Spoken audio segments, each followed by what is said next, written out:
Hello students, last session में हम लोगों ने question number 1 to question number 30 अपने एमसीक्यूज देख लिए थे। आज हम लोग क्वेश्चन नंबर 31 से स्टार्ट करेंगे और क्वेश्चन नंबर 50 तक चलेंगे। देखते हैं क्या है इसमें। This is your question number 31। Hope so कि अब तक जितनी चीज़ें बताई गई हैं each and everything is done डनाडन डन अच्छी तरह से। Mr. P received 300 per month as children education allowances। तो आपको मालूम है allowances 100 पर मंथ पर चाइल्ड मैक्सिमम 2 चिल्ड्रन का माफ होता है, हाँ या ना। लेकिन कहता है 3 बच्चों के लिए उसको मिला। The taxable and exempt part of the children education allowances shall be. तो टैक्सेबल कितना होगा वो बताना है और एग्जम्प्ट कितना होगा वो बताना है। तो अगर मैं लिखूं एक्स वाई जेड 3 बच्चे हैं, अच्छा इन 3 बच्चों के लिए इसको मिल रहा है 3600 per annum, 3600 per annum, 3600 per annum. अच्छा, इसमें से जो एग्जेम्प्ट होगा दैट इज किसी भी 2 बच्चों का ले लें 1200 माफ हो जाएगा। तो इसका मतलब टैक्सेबल होगा 2400, 2400 एंड कंप्लीट 3600। इन तीनों को ऐड करो तो टैक्सेबिलिटी आ जाएगी 8400। कितनी? ये टैक्सेबिलिटी आएगी। अच्छा, और माफ कितना हुआ दैट इज 2400। ये आपकी माफी है।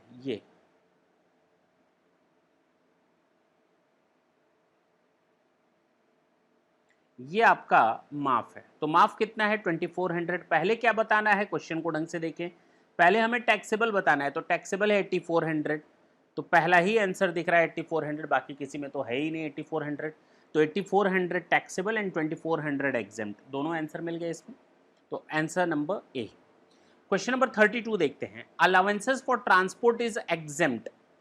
Allowances, transport allowances is different from allowances for transport. तो जो ट्रांसपोर्ट के एम्प्लॉयज होते हैं, कंडक्टर, ड्राइवर, इस तरह के, उनके लिए ये अलाउंसेस दिया जाता है। वो जो ट्रांसपोर्ट अलाउंसेस देखा था जिसमें हम लोग 3200 माफ करते थे हैंडीकैप्ड के लिए, वो उसके लिए था जो घर से ऑफिस, ऑफिस से घर के लिए जिसको ट्रांसपोर्ट अलाउंसेस मिलता है। This is your allowances for transporter employ.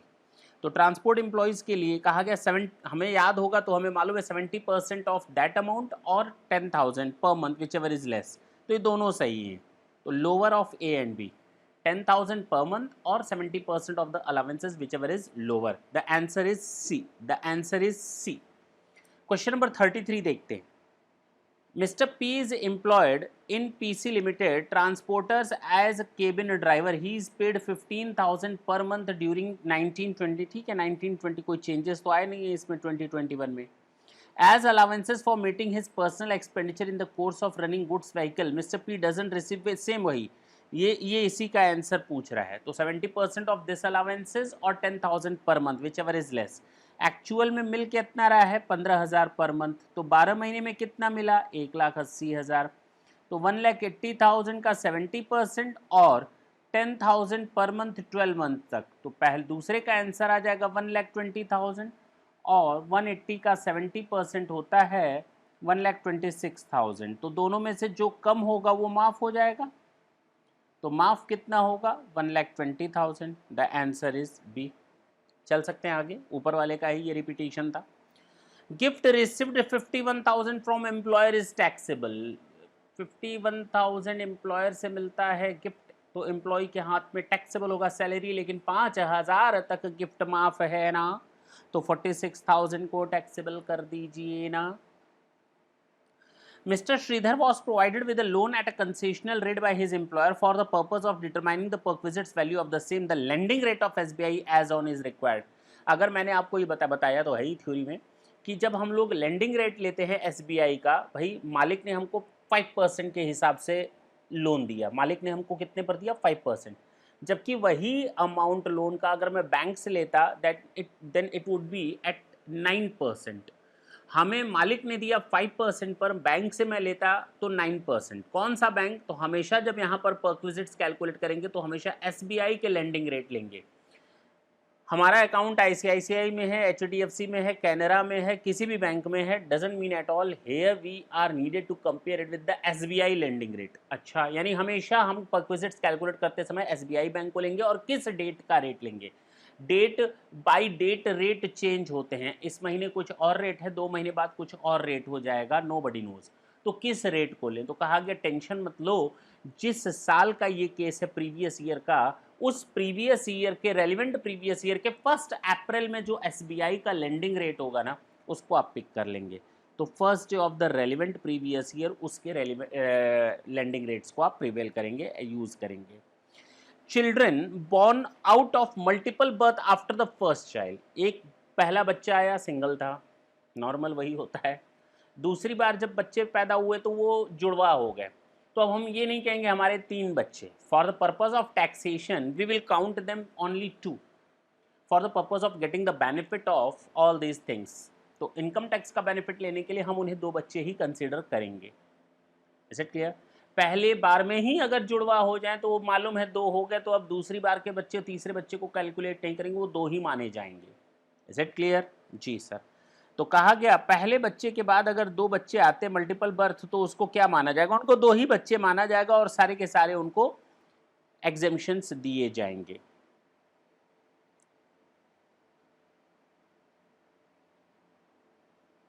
नहीं, ये पहला मैंने गलत लिख दिया ना, 1 child only, yes, treated as 1 child only and exemption will be granted only for both the child. बिल्कुल सही है, answer number B, answer number B जो मैंने बोला वही है।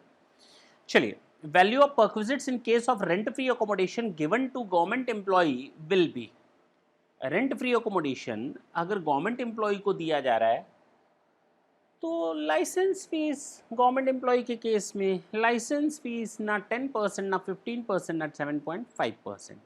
Question number 38, if any employee has been transferred, अगर कोई एम्प्लॉय ट्रांसफर होता है and employer has provided him accommodation at the new place also while the employee continuing to occupy the house at old place in such cases.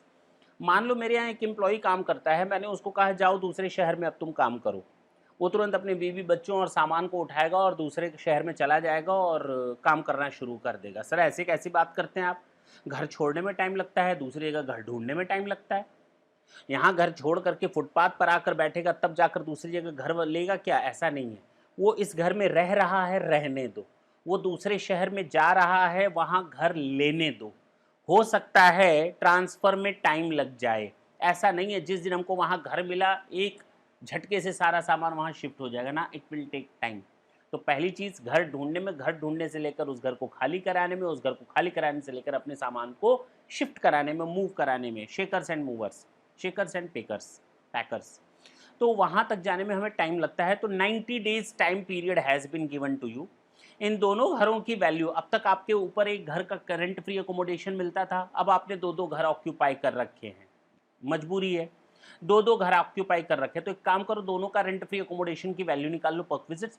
जो low value का घर हो ना वो आप अपना परक्विजिट्स मान लो, जो लो वैल्यू का घर हो ना उसको अपना परक्विजिट मान लो, लेकिन up to first 90 days. After that उनको दोनों घरों की टैक्सेबिलिटी हो जाएगी, आफ्टर दैट दोनों घरों की टैक्सेबिलिटी हो जाएगी। Both houses will be charged to tax now. Only one house of the accommodation having lower perquisites value shall be taxable up to 90 days, and after 90 days both of the accommodation shall be taxable 100%। सही है। Rent free official residence provided to a judge of high court, supreme court और official of the officers of the parliament, ये exempt होता है, पूरी तरह से exempt होता है, सोचना मना है। Health insurance premium paid by employer, ये भी पूरी तरह से exempt होता है, इसमें भी सोचना मना है। क्या सर? ये सब पढ़ा चुके हैं, इत्मीनान से हम लोगों ने पढ़ा है। Training of employees not a, training of employee तो मैंने आपको रिक्रिएशन फैसिलिटी तो लास्ट सेशन में ही बता दिया था, एग्जेम्प्ट होता है भाई। लास्ट सेशन में मैंने बता दिया था रिक्रिएशनल फैसिलिटी, उसके लिए तो फिर ये नाम घुमा करके, काम घुमा करके। Exemption in respect of leave travel concession is available only for going anywhere in India with the family. तो इन इंडिया विद फैमिली, बिल्कुल ठीक है। इन इंडिया आप कहीं भी जाओ, लीव ट्रेवल कंसेशन का बेनिफिट उठाना चाहते हो उठाओ बेनिफिट, लेकिन आपको इन इंडिया में ही आपको इसका बेनिफिट मिलेगा, आउटसाइड इंडिया नहीं मिलेगा। अकेले मत जाओ, फैमिली के साथ जाओ, वो भी फैमिली डिसाइडेड है, ठीक है ना। Exemption in respect of leave travel concession is available only on आने जाने उसमें हम लोगों ने बस, रेलवे, एयरक्राफ्ट यही तो देखा था, बस, रेलवे, एयरक्राफ्ट, इसी की तो फैसिलिटी मिलती है। आपको लॉजिंग और बोर्डिंग चार्जेस और अकोमोडेशन चार्जेस का बेनिफिट नहीं मिलता जी। Tea and snacks are provided by PC limited to employees in the office during office hours, the value of this perquisite shall be. Tea and snacks during office hours हमेशा माफ़ होता है, नाश्ता हमेशा माफ़ किया जाता है, फुल्ली एग्जम्प्ट होता है, इसके लिए कुछ सोचने की ज़रूरत नहीं है। Expenditure pertaining to health club, sports facilities etcetera is exempt perquisite if it provides to all employees without their grading. अगर हम सारे के सारे एम्प्लॉयज़ को ये हेल्थ क्लब और स्पोर्ट्स फैसिलिटी प्रोवाइड करते हैं तो कोई दिक्कत नहीं, वो पूरा का पूरा माफ़ होता है। एक कंपनी ने अपने एम्प्लॉय को 50,000 रुपये का एक लैपटॉप प्रोवाइड किया, घर के लिए और ऑफिस दोनों के लिए, तो भैया लैपटॉप, कंप्यूटर, डेस्कटॉप पूरी तरह से माफ़ होता है, वो उसकी वैल्यू हमेशा नील ली जाती है, ये चीज़ हमेशा याद रखेंगे जी। Employer has given a video camera for the personal use of the employee, the value of this perquisite is, मालूम है 10% per annum of historical cost, others में आएगा। Payment of premium on personal accident insurance policies of the employee by the employer is exempt perquisite होता है ना, हाँ, exempt since no immediate benefit is given to the employee. अगर personal accident insurance employer करवाता है employ का, तो जब एक्सीडेंट होगा तब पैसा मिलेगा, कोई इमीडिएट बेनिफिट तो है नहीं, तो ये पूरी तरह से माफ़ होता है, बिल्कुल ठीक है।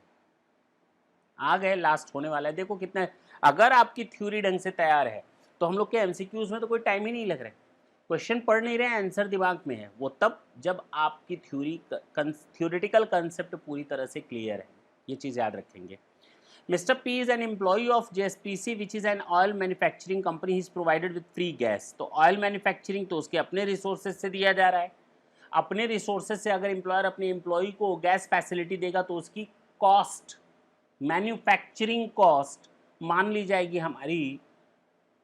अगर आउटसाइड एजेंसीज से लेकर देता तो परचेज प्राइस, अगर अपने ओन रिसोर्सेज से दे रहा है तो manufacturing cost. This is your answer. The last one, maximum exemption in case of leave encashment is 3 lakhs, मालूम है। तो these were the question। अब नेक्स्ट सेशन में उम्मीद करेंगे हम पूरे के पूरे सैलरी टॉपिक के MCQs को कंप्लीट कर लें। सर आप 70 90 क्वेश्चंस करवाएंगे, बिल्कुल करवाएंगे, जितने ज़्यादा क्वेश्चंस होंगे उतना फ़ायदा करेगा। हाँ, जिन बच्चों ने थ्योरी को बहुत अच्छे ढंग से पढ़ रखा होगा उनको कहीं कोई दिक्कत नहीं आ रही होगी, उनकी चीज़ें दिमाग में रिफ्रेश हो रही होंगी। अगर कोई चीज़ स्किप हो गई है तो वो चीज़ दिमाग में दोबारा आ जा रही है, ठीक है ना। नेक्स्ट सेशन में फिर आपसे मिलेंगे, तब तक के लिए tata and bye bye, thank you, thanks a lot.